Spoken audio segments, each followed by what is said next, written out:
Malhotra and welcome to complete course destination. तो दोस्तों, जैसे कि हम सबको मालूम है कि हम लोग अपनी पिछली क्लास के अंदर क्लास 10 के चैप्टर 2 को डिस्कस कर रहे थे, जिसका नाम था मेटल्स एंड नॉन मेटल्स। तो देखो, पिछले कुछ क्लासेस के अंदर हम लोगों ने इस चैप्टर के बारे में काफी कुछ डिस्कस कर लिया है ना। हम लोगों ने मेटल्स एंड नॉन मेटल्स के बारे में काफी कुछ पढ़ा, और अपनी लास्ट ही क्लास के अंदर हम लोगों ने क्या देखा था कि हमारी जो मेटल्स है उनकी अक्रेंस कैसे होती है ना। सॉरी, तो मेटल्स की अक्रेंस कैसे होती है ये हम लोगों ने देखा था। हमने देखा था एक्टिविटी सीरीज जो होती है हमारी, उसके हिसाब से मेटल्स की जो है मेटल्स हमको ऑब्टेन होते हैं। और हम लोगों ने पिछली क्लास के अंदर क्या देख लिया था, extracting metals in the middle नहीं, हम लोगों ने लो देखा था। बॉटम पे जो मेटल्स हैं, एक्टिविटी सीरीज पे जो बॉटम पे मेटल्स है उसको किस तरह से ऑब्टेन किया जाता है, ये हम लोगों ने अपनी पिछली क्लास में डिस्कस कर लिया है। तो आज की क्लास में हम लोग क्या शुरू करने वाले हैं, extracting metals in the middle of the activity series. हमने जो एक्टिविटी सीरीज को देखा था, उस एक्टिविटी सीरीज के मिडिल में जो मेटल्स हैं, मिडिल के मेटल्स को किस तरह से ऑब्टेन किया जाता है, ये हम लोग आज की क्लास में डिस्कस करने वाले हैं। ओके, तो चलो शुरू करते हैं आज की क्लास। तो सबसे पहले तो जो लोग भी इस क्लास को देख रहे हैं, लाइक शेयर सब्सक्राइब जरूर कर दीजिएगा। लाइक शेयर सब्सक्राइब करना मत भूलिएगा। चलो शुरू करते हैं अपनी क्लास को। तो हमारे चैप्टर के अंदर हम लोग पढ़ने वाले हैं आज extracting metals in the middle of the activity series. Activity series देखो, हमने देखा था एक्टिविटी सीरीज में क्या थे, ऐसे मेटल्स जो कि टॉप पर थे वो तो मोस्ट रिएक्टिव मेटल्स थे, और ऐसे मेटल्स जो कि बॉटम पे थे उनकी रिएक्टिविटी सबसे लो थी। अब जो मेटल्स हमारे मिडिल में थे, जैसे कि हमारे आ जाते हैं iron, zinc, lead and copper, ठीक है। ये हमारे जो मेटल्स है ये कहां पर होते हैं, the middle of the activity series. और ये जो मेटल्स होते हैं ना तो बहुत ज्यादा रिएक्टिव होते हैं, ना ही बहुत कम रिएक्टिव होते हैं, मतलब they are moderately reactive.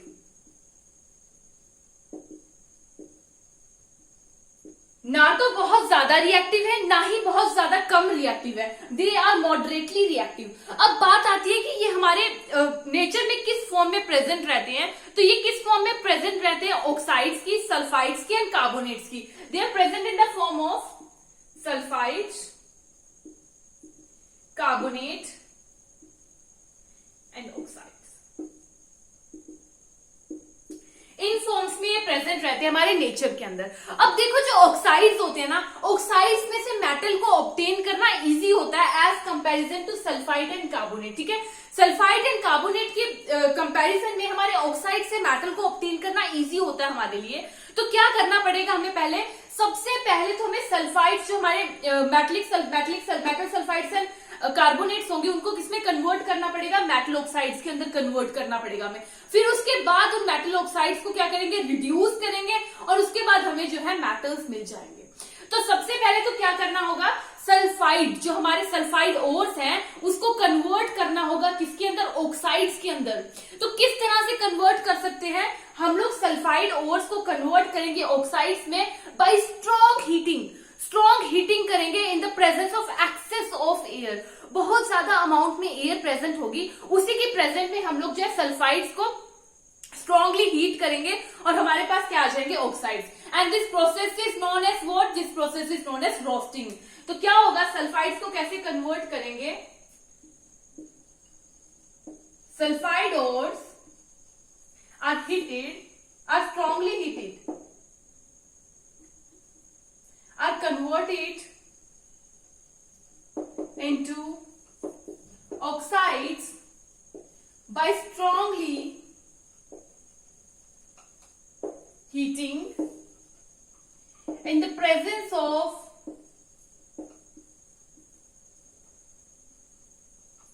excess of air।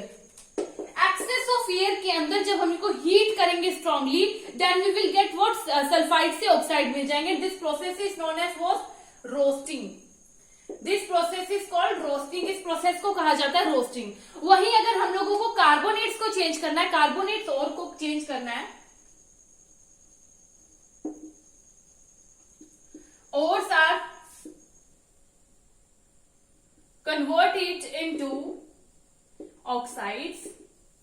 तो देखो, हमारे जो कार्बोनेट की ओर से ना, इनको जब हम लोगों को ऑक्साइड्स में कन्वर्ट करना है तो क्या करना पड़ेगा, स्ट्रांगली हीट करना पड़ेगा, but in the presence of limited amount of air. एक फिक्स्ड अमाउंट ऑफ एयर होगी, लिमिटेड अमाउंट होगी, जिसके अंदर हम इनको स्ट्रांगली हीट करेंगे। ठीक है, तो पता चल गया क्या होगा, carbonate ores are converted into oxides by strongly heating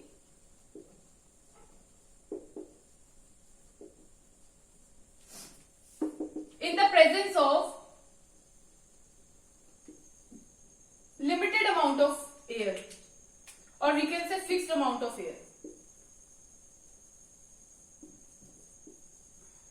यहां तक क्लियर हो गया कि सल्फाइड्स को हम लोग कन्वर्ट कर सकते हैं ऑक्साइड्स में, स्ट्रांगली हीट करेंगे in the presence of excess amount of air. लेकिन हमारी जो कार्बोनेट्स और ओर्स होंगी, इनको कन्वर्ट करेंगे ऑक्साइड्स में by strongly heating, but in the presence of fixed amount of air, and this process is known as calcination. इस process को क्या दिया जाएगा, कैल्सिनेशन। ओके, यहां तक पता चल गया किस तरह से कन्वर्ट होते हैं। ये रोस्टिंग का प्रोसेस होता है और ये हमारा कैल्सिनेशन का प्रोसेस होता है। तो अब हम लोग कैल्सिनेशन एंड रोस्टिंग के रिएक्शंस देख लें एग्जांपल लेकर।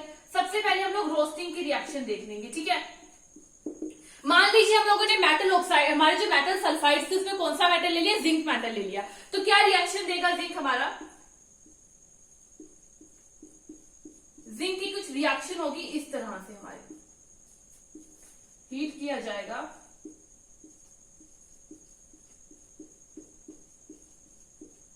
तो कुछ इस तरह से रिएक्शन देगी हमारा जिंक। ठीक है, जिंक सल्फाइड होगा, वो क्या करेगा, एक्सेस अमाउंट ऑफ एयर के अंदर हीट किया जाएगा। तो हीट करने पे हमारे पास क्या आ गया, जिंक ऑक्साइड आ गया है। ठीक है, जिंक ऑक्साइड हमारे पास आ गया। ऐसे ही हम लोग कैल्सिनेशन की रिएक्शन देख लेंगे। तो कैल्सिनेशन में क्या होगा, जिंक कार्बोनेट को हम लोग हीट करेंगे in the presence of limited amount of air. Fix amount of air के अंदर हम लोग जब हीट करेंगे तो क्या बन जाएगा, हमारे पास आ जाएगा यहां पर जिंक ऑक्साइड। ठीक है, दोनों केसेस में हमारे पास जिंक ऑक्साइड आ चुके हैं। अब जब हमारे पास जिंक ऑक्साइड आ गए, मेटेलिक ऑक्साइड आ गए, अब क्या करेंगे, इन मेटेलिक ऑक्साइड्स को हमें रिड्यूस करना होगा to the corresponding metal with the help of a reducing agent. किसकी हेल्प लेंगे हम लोग, रिड्यूसिंग एजेंट की हेल्प लेंगे। रिड्यूसिंग एजेंट की हेल्प लेकर हम लोग क्या करेंगे, कन्वर्ट कर देंगे मेटेलिक ऑक्साइड को इन द करस्पॉन्डिंग मेटल। मान लीजिए हम लोगों ने किसकी हेल्प ले ली, कार्बन को रिड्यूसिंग एजेंट ले लिया। अब क्या होगा, देखो जो हमारा कार्बन होगा वो क्या रिएक्शन देगा, जिंक ऑक्साइड को हीट करेंगे हम लोग कार्बन के साथ, तो हमारे पास क्या आ जाएगा, मेटेलिक जिंक आ चुका होगा। ठीक है, जब हम लोग जिंक ऑक्साइड को हीट करेंगे कार्बन के साथ तो हमारे पास क्या आ जाएगा, मेटेलिक जिंक आ जाएगा। तो ये हमारी रिएक्शन हो जाएगी। अब हमारे पास मेटेलिक जिंक आ चुका है, मेटल आ चुका है। ठीक है, देखो हम लोगों ने यहां पर तो रिड्यूसिंग एजेंट यूज किया, कौन सा, कार्बन।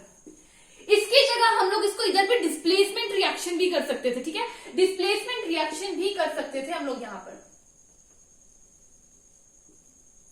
तो डिस्प्लेसमेंट रिएक्शन में क्या होगा, बहुत ज्यादा रिएक्टिव मेटल्स हम लोग यूज करेंगे। रिएक्टिव मेटल्स हो गए जैसे हमारे सोडियम हो गया, कैल्शियम हो गया, एल्यूमिनियम हो गया, ये हमारे रिएक्टिव मेटल्स हो जाते हैं। सोडियम हो गया, कैल्शियम हो गया, एल्यूमिनियम हो गया, these all are most reactive metals, जिनकी रिएक्टिविटी बहुत ज्यादा हाई है।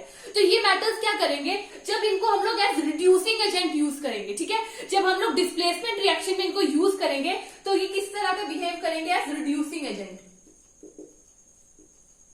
ये रिड्यूसिंग एजेंट्स की तरह बिहेव करेंगे।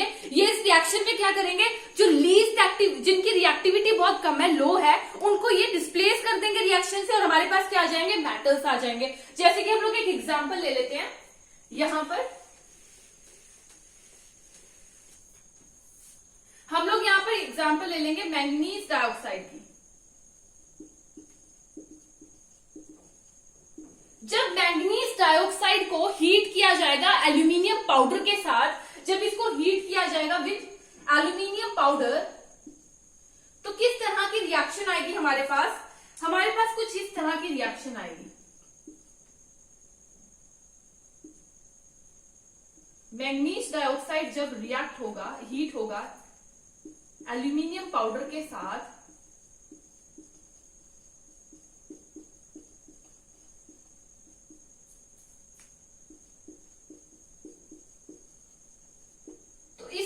में हम लोग क्या देखेंगे, ये जो हमारी रिएक्शन होगी ना, जिसमें मैग्नीज डाइऑक्साइड रिएक्ट करेगा एल्यूमिनियम पाउडर के साथ, हमारे पास मैग्नीज मेटल तो आ जाएगा, लेकिन बहुत ज्यादा अमाउंट में हीट रिलीज होगी, बहुत ज्यादा अमाउंट में हीट रिलीज होगी। मतलब ये रिएक्शन कैसी होगी, एक्सोथर्मिक रिएक्शन होगी, एक्सोथर्मिक रिएक्शन होगी, जिसके अंदर हीट बहुत ज्यादा अमाउंट में प्रोड्यूस होगी। और जो हीट हमारे पास आएगी ना, और हमारे पास जो मेटल आएगा, ये कौन से फॉर्म में आएगा, ये मॉल्टन स्टेट में आएगा। मेटल कौन से स्टेट में आएगा, यहाँ पर मेटल आ जाएगा मॉल्टन स्टेट में। तो ये रिएक्शन कैसी हो जाएगी, एक्सोथर्मिक रिएक्शन। इनफैक्ट ये जो हमारी रिएक्शन होती है ना आयरन डाइऑक्साइड की एल्यूमिनियम के साथ, आयरन डाइऑक्साइड की जो रिएक्शन होती है ना एल्यूमिनियम के साथ, इस रिएक्शन को यूज किया जाता है। आयरन डाइऑक्साइड की रिएक्शन होती है, आयरन डाइऑक्साइड की जब रिएक्शन हो जाएगी ना एल्यूमिनियम के साथ, तो इस रिएक्शन को यूज किया जाता है रेलवे ट्रैक्स पर, या फिर मशीन जो क्रैक हो रखी होती है वहां पर यूज किया जाता है। ठीक है, तो इसमें क्या होता है, ये रिएक्शन को कहा क्या जाता है, टर्माइट रिएक्शन। इस रिएक्शन को कहा जाता है टर्माइट रिएक्शन। इस रिएक्शन को कहां यूज किया जाता है, इसमें भी बहुत ज्यादा अमाउंट में हीट रिलीज होगी, एक्सोथर्मिक रिएक्शन होगी, तो इसे टर्माइट रिएक्शन कह दिया जाता है। रेलवे ट्रैक्स हो गई या क्रैक्ड मशीन्स हो गई, उनको रिपेयर करने का काम यहाँ पर किया जाता है इस रिएक्शन से। तो ये तो हो गया किस तरह से हम लोग जो है मॉडरेट, जो हमारे मिडल में जो मेटल्स हैं उनको किस तरह से हम लोग ऑब्टेन कर सकते हैं। तो ये हम लोगों ने भी देख लिया है। ठीक है, तो इस तरीके से हम लोग जो है पहले जो उनके सल्फाइड्स होंगे, कार्बोनेट्स में प्रेजेंट होंगे, उनको ऑक्साइड्स के अंदर कन्वर्ट करेंगे। ऑक्साइड्स के अंदर कन्वर्ट करने के बाद क्या करेंगे, उनको रिड्यूस किया जाएगा। By the process of reduction we will get the metals. Okay, तो ये तो हो गया हमारी रिएक्टिविटी सीरीज में मिडिल में प्रेजेंट होने वाले मेटल्स की बात। अब हम लोग बात करेंगे उन मेटल्स की जो कि हमारी एक्टिविटी सीरीज में बिल्कुल टॉप पर होते हैं। ओके, ऐसे मेटल्स जो कि एक्टिविटी सीरीज में बिल्कुल टॉप पर होते हैं, उनकी अब बात कर लेते हैं हम लोग। In the top of activity series देखो, हम लोगों ने बात की थी जो मेटल्स एक्टिविटी सीरीज में बिल्कुल टॉप में होते हैं वो क्या होते हैं, हाईली रिएक्टिव होते हैं, उनकी रिएक्टिविटी बहुत ज्यादा हाई होती है। अब इतने रिएक्टिव मेटल्स है, जैसे हमारे सोडियम हो गया, ठीक है, कैल्शियम हो गया, मैग्नीशियम हो गया, ये सब, एल्यूमिनियम हो गया, ये सब बहुत ज्यादा हाईली रिएक्टिव मेटल्स हैं। सोडियम हो गया, मैग्नीशियम हो गया, कैल्शियम हो गया, एल्यूमिनियम हो गया, these all are highly reactive metals, high reactivity है इनके पास। ओके, तो ये मेटल्स की रिएक्टिविटी बहुत ज्यादा हाई होती है। तो देखो, ये वाले मेटल्स को कार्बन के साथ हम लोग हीट नहीं कर सकते, क्योंकि अब जो हमारे सोडियम, मैग्नीशियम, कैल्शियम, एल्यूमिनियम के ऑक्साइड्स होंगे उनको कार्बन रिड्यूस नहीं कर पाएगा। ठीक है, इनको कार्बन रिड्यूस नहीं कर पाता। तो अब हम लोगों इन मेटल्स को किस तरह से ऑब्टेन कर सकते हैं, इन मेटल्स को हम लोग ऑब्टेन कर सकते हैं bye the process of electrolytic reduction, bye the process of electrolytic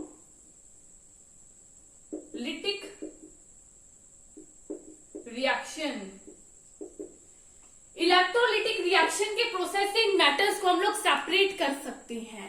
okay, तो इलेक्ट्रोलिटिक रिएक्शन से हम लोग, जैसे हमारी सोडियम है, मैग्नीशियम है, कैल्शियम है, इन मेटल्स को कैसे ऑब्टेन किया गया है, by the electrolysis of molten chlorine, by the electrolysis of molten chlorine. जो हमारा मोल्टन क्लोरीन है, इनकी इलेक्ट्रोलिसिस से हम लोग सोडियम, मैग्नीशियम एंड कैल्शियम को ऑब्टेन कर लेते हैं। तो इस रिएक्शन में होता क्या है, एक्चुअली मेटल्स को जो है ना, जो हमारे मेटल्स होंगे इनको डिपॉजिट कर दिया जाता है कैथोड, मेटल्स को डिपॉजिट कर दिया जाता है ऑन कैथोड्स।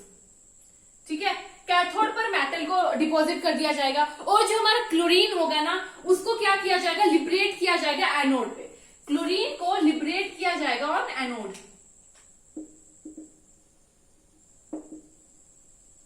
एनोड क्या होता है हमारा, एनोड होता है पॉजिटिव चार्ज इलेक्ट्रोड, बल्कि जो हमारा कैथोड होता है वो क्या होता है, नेगेटिव चार्ज इलेक्ट्रोड। अब क्या होगा, इसके अंदर किस तरह की रिएक्शन आएगी एनोड पर और कैथोड पर।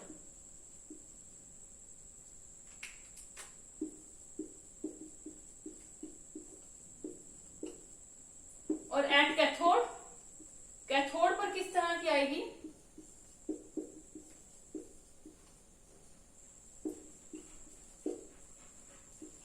ठीक है, कुछ इस तरह की रिएक्शन रिएक्शन आ जाएगी हमारे पास एनोड और कैथोड पर।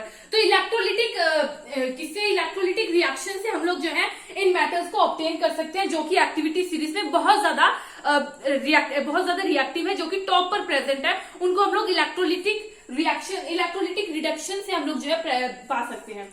तो ये तो बात होगी इलेक्ट्रोलिटिक रिडक्शन होती है, रिडक्शन।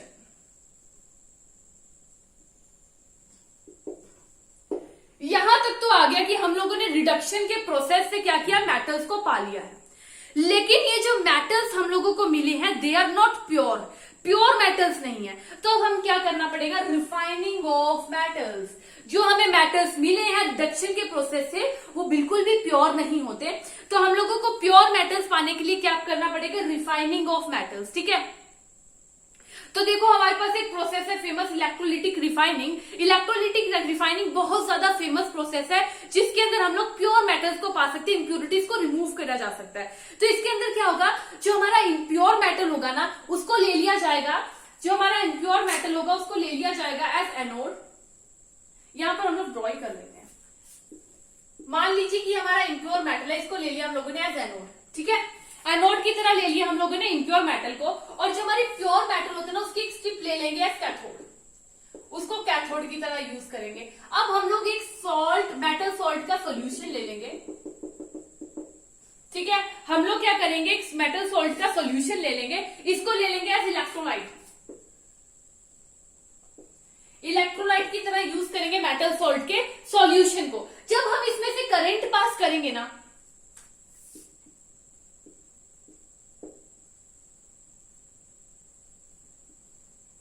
जब हम इसमें से करंट पास करेंगे तो हम क्या देखेंगे, जो एनोड है जो कि इम्प्योर मेटल है, इसमें से कुछ मेटल जो है इलेक्ट्रोलाइट के अंदर डिसॉल्व हो जाएगा। अब इलेक्ट्रोलाइट के पास जितना पार्ट इलेक्ट्रोलाइट के अंदर डिसॉल्व हुआ है वही जाकर हमारे कैथोड के ऊपर डिपॉजिट हो जाएगा, एकदम प्योर मेटल कैथोड के ऊपर डिपॉजिट हो जाएगा। और जो इंप्योरिटीज होगी वो हमारे इलेक्ट्रोलाइट के अंदर डिसॉल्व हो जाएंगी। जो हमारी सॉल्युबल इंप्योरिटीज होंगी वो तो इलेक्ट्रोलाइट के अंदर डिसॉल्व हो जाएंगी, लेकिन जो इनसॉल्युबल होंगी वो कहां पर डिपॉजिट हो जाएंगे, बिल्कुल इसके बॉटम पर। ठीक है, जो इनसॉल्युबल होंगी वो यहाँ पर बॉटम पर डिसॉल्व सेटल हो जाएंगी। इनको क्या दिया जाएगा, एनोड मड। ओके, तो इस तरह से हमें क्या मिल जाएगा, प्योर मेटल मिल जाएगा। ठीक है, तो ये प्रोसेस था हमारा इलेक्ट्रोलिटिक रिफाइनिंग का। यहां तक हमारे सभी टॉपिक इस चैप्टर के खत्म होते हैं। बस एक छोटा सा टॉपिक रहता है कोरोजन का। तो देखो कोरोजन को तो हम लोगों ने अपनी पिछली क्लासेस में भी अच्छे से पढ़ा है। कोरोजन के प्रोसेस को लिखने की जरूरत है, सिंपल से लैंग्वेज में हम लोग समझ सकते हैं। So what is corrosion, corrosion में क्या होता है, जो हमारे मेटल्स होते हैं, metals start rusting to alloys. ठीक है, मेटल्स की रस्टिंग होनी शुरू हो जाती है और अलॉय में चेंज हो जाते हैं इन the presence of moisture and air. Moisture and air की प्रेजेंस में ऐसा होता है, इसी को कह दिया जाता है क्या, इसी को कह दिया जाता है कोरोजन, इस प्रोसेस को। तो कोरोजन की जो हमारे पास इरिवर्सिबल है ये डैमेज, जो हमारा डैमेज हो चुका है वो वापस चेंज नहीं हो सकता, वापस ठीक नहीं हो सकता। लेकिन हाँ, हम लोग कोरोजन के प्रोसेस से प्रिवेंशन जरूर कर सकते हैं, बचा जरूर सकते हैं मेटल को।